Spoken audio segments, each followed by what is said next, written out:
மேற்கத்தியர்கள் ஏன் இஸ்லாத்தை நோக்கி வருகின்றனர் என்பதே தலைப்பு. 50 வயது முஸ்லிம் ஒரு 16 வயது பெண்ணை திருமணம் செய்தார் என்பது முதல் பக்கத்தில் வரும். அதுவே ஒரு 50 வயது முஸ்லிம் அல்லாத ஒருவர் ஒரு 6 வயது குழந்தையை கற்பழித்தால் அது செய்தி சுருக்கத்தில் வரும். சுருக்கமான செய்தி எங்காவது ஒரு மூலையில் இருக்கும். இப்படி நடப்பதெல்லாம் சாதாரணமாகிவிட்டது. ஆகவே பெண்ணின் சம்மதத்தோடு பெற்றோர்களின் சம்மதத்தோடு திருமணம் செய்தால் அதை அவர்களால் ஜீரணிக்க முடியவில்லை. ஆகவே மேற்குலகின் தலைவர்கள் இஸ்லாத்தை இழிவுபடுத்த நினைக்கிறார்கள். முஸ்லிம்கள் அடிப்படைவாதிகள், தீவிரவாதிகள் என்று கூறுகிறார்கள். இஸ்லாம் பெண்களை அடிமைப்படுத்துகிறது என்கிறார்கள். இதற்குரிய எல்லா பதில்களையும் இஸ்லாத்தில் பெண்களின் உரிமை என்ற என்னுடைய சொற்பொழிவில் நான் தந்துள்ளேன். உங்களுக்கு ஏதேனும் சந்தேகம் இருந்தால் அதை பார்க்கலாம். இத்தகைய சூழ்நிலையிலும் கூட மேற்குலக தலைவர்கள் இஸ்லாத்திற்கு எதிராக இருந்தாலும் கூட அல்ஹம்துலில்லாஹ் மேற்கத்தியர்கள் இஸ்லாத்தை நோக்கி வந்து கொண்டிருக்கின்றனர். நமக்கு தரப்பட்ட தலைப்பில் காணப்படும் கேள்வி சரியானதல்ல. மேற்குலகத்தினர் இஸ்லாத்தை நோக்கி ஏன் வருகிறார்கள்? இது சரியல்ல. ஏன் வருகிறார்கள் என்று கேட்பதை விட ஏன் திரும்பி வருகிறார்கள் என்று கேட்க வேண்டும். ஏனென்றால் நமது அன்பிற்குரிய இறைத்தூதர் பிறக்கும் ஒவ்வொரு மனிதனும் இஸ்லாத்தில்தான் பிறக்கிறான் என்றார்கள். அதன் பொருள் ஒரு மனிதன் முஸ்லிமாகத்தான் பிறக்கிறான். பிறந்த பின் பெற்றோர்கள், மூத்தவர்கள், அடுத்தவர்களின் பாதிப்பால் அந்த குழந்தை நெருப்பையோ சிலையையோ வணங்கத் தொடங்குகிறது. அதனால் சரியான வார்த்தை அனைவரும் கன்வெர்ட் என்பார்கள். நான் எப்போதும் ரிவர்ட் என்பேன். கன்வெர்ட் என்றால் ஒரு தடத்திலிருந்து இன்னொரு தடத்திற்கு மாறுவது. ரிவர்ட் என்றால் சரியான தடத்தில் இருந்து தவறான தடத்திற்கு போய் மறுபடியும் சரியான தடத்திற்கு வருவது. ஆகவே மிகச் சரியான பொருத்தமான சொல் ரிவர்ட், திரும்பி வருதல் என்பது. ஆகவே மேற்கத்தியர்கள் வரவில்லை, அது திரும்ப வந்து கொண்டிருக்கிறது. ஏனென்றால் இஸ்லாம் மனித சமூகத்தின் பிரச்சனைகளுக்கு தீர்வை அளிக்கிறது. மேற்குலகுக்கு மட்டுமல்ல, இஸ்லாம் மேற்குலகுக்கு மட்டும்தான் என்றல்ல, மொத்த மனித இனத்திற்கும் உரியது.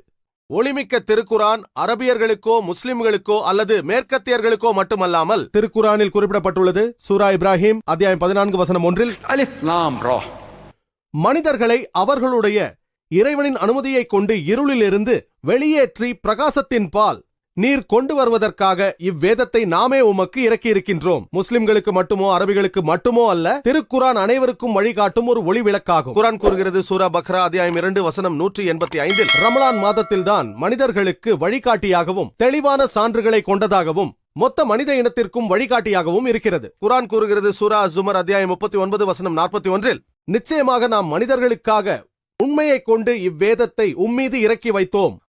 அரபியர்களுக்கோ முஸ்லிம்களுக்கோ மேற்கத்தியர்களுக்கோ மட்டுமல்ல, மொத்த மனித இனத்திற்கும் இறக்கப்பட்டது. இறை தூதர் நபி அவர்களும் முஸ்லிம்களுக்கோ அரபியர்களுக்கோ மட்டுமே இறை தூதராக அனுப்பப்படவில்லை, மேற்கத்தியர்களுக்கு மட்டுமே கூட இல்லை. குரான் கூறுகிறது சூரா அன்பியா அத்தியாயம் 21 வசனம் 107 வமா அர்சல்னாக இல்லா ரஹ்மத்தல் லில் ஆலமீன், நாம் உம்மை அகிலத்தாருக்கு எல்லாம் ரஹமத்தாக ஒரு அருட்கொடையாகவே அன்றி அனுப்பவில்லை, எல்லா படைப்பினங்களுக்கும் எல்லா மனித இனத்திற்கும் அருட்கொடையாக அனுப்பப்பட்டவர்கள். குரான் கூறுகிறது சூரா சபா அத்தியாயம் 34 வசனம் 28 வமா அர்சல்னாக இல்லா காஃபத்தல் லின்னாஸ் பஷீரா வ நஸீரா வலக்கின் அக்ஸர் நாஸ் லா யஅலமூன், நாம் உம்மை மனித குலம் முழுமைக்கும் நன்மாராயம் கூறுபவராகவும் அச்சமூட்டி எச்சரிக்கை செய்பவராகவுமே அன்றி அனுப்பவில்லை. ஆனால் மனிதர்களில் பெரும்பாலோர் அறிய மாட்டார்கள். ஆகவே இஸ்லாம் மேற்குலகுக்கு மட்டும் உரிய மார்க்கம் அல்ல, அது மனித குலம் எல்லாவற்றிற்கும் உரியது. நீங்கள் ஆச்சரியம் அடைய மாட்டீர்கள். பத்திரிகைகளில் பிளெயின் ட்ரூத் என்ற செய்தி வந்தது. அது முன்பு ஒரு காலத்தில் ரீடர்ஸ் டைஜஸ்டில் வந்த ஒரு செய்தி. 1986 மறுபதிப்பு செய்யப்பட்டது. அது ஒரு புள்ளி விவரத்தை தருகிறது. உலகத்தில் உள்ள பிரதான மதங்களின் வளர்ச்சி விகிதத்தை பட்டியலிடுகிறது. 1934 இருந்து 84 வரை இந்த 50 ஆண்டுகளில் உலகில் உள்ள பெரிய மதங்களின் வளர்ச்சி விகிதத்தை தந்தது. அதில் முதல் இடம் இஸ்லாத்திற்கு தான், 235%. கிறிஸ்தவம் வெறும் 47%. இன்று அமெரிக்காவில் அதிவேகமாக பரவும் மார்க்கமானது இஸ்லாம். ஐரோப்பாவில் வேகமாக பரவும் மார்க்கம் இஸ்லாம் தான். இதன் மூலம் தீர்க்க தரிசனம் உண்மையாகிறது.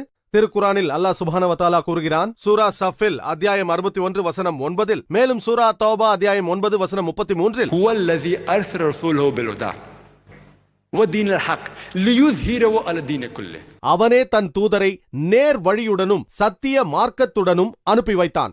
ஆகவே எல்லா மார்க்கங்களையும் இது மிகைக்கும்.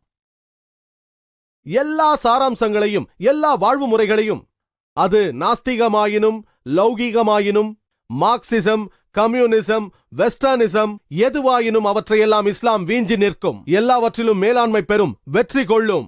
ولو كره المشركون. முஸ்ரிக்குகள் அதை விரும்பாவிட்டாலும் சரி, சிலை வணங்குபவர்கள் விரும்பாவிட்டாலும் சரி. இது சம்பந்தமான செய்தி 3 இடங்களில் சொல்லப்படுகிறது. சூரா ஃபத்ஹ் அத்தியாயம் 48 வசனம் 28 that هو الذي ارسل رسوله بالهدى ودين الحق ليظهره على الدين كله وكفى بالله شهيدا. அவனே தன் தூதரை நேரான வழியை கொண்டும் சத்திய மார்க்கத்தை கொண்டும் அனுப்பியிருக்கிறான், சகல மார்க்கங்களையும் விட அதை மேலோங்க செய்வதற்காக. அது ஹிந்துயிசம் ஆனாலும், ஜுடாயிசம் ஆனாலும், கிறிஸ்தவமானாலும், கம்யூனிசம் ஆனாலும், செக்குலரிசம் ஆனாலும், நாஸ்திகமானாலும், மேற்கத்திய கொள்கையானாலும், இஸ்லாம் இவை எல்லாவற்றையும் புறந்தள்ளி முன்னிற்கும், அவற்றில் எல்லாம் மேன்மை பெறும், வெற்றி கொள்ளும். இதற்கு அல்லாஹ் சாட்சியாக இருப்பதே போதுமானது. அல்லாஹ்வே சாட்சியாக இருக்கிறான்.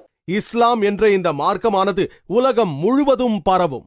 நான் எனது சொற்பொழிவை முடிக்கும் முன் ஆரம்பத்தில் நான் குறிப்பிட்ட சூரா ஆல இம்ரான் அத்தியாயம் 3 வசனம் 19 மொழிபெயர்ப்பை கூறி நிறைவு செய்ய விரும்புகிறேன். إن الدين عند الله الإسلام.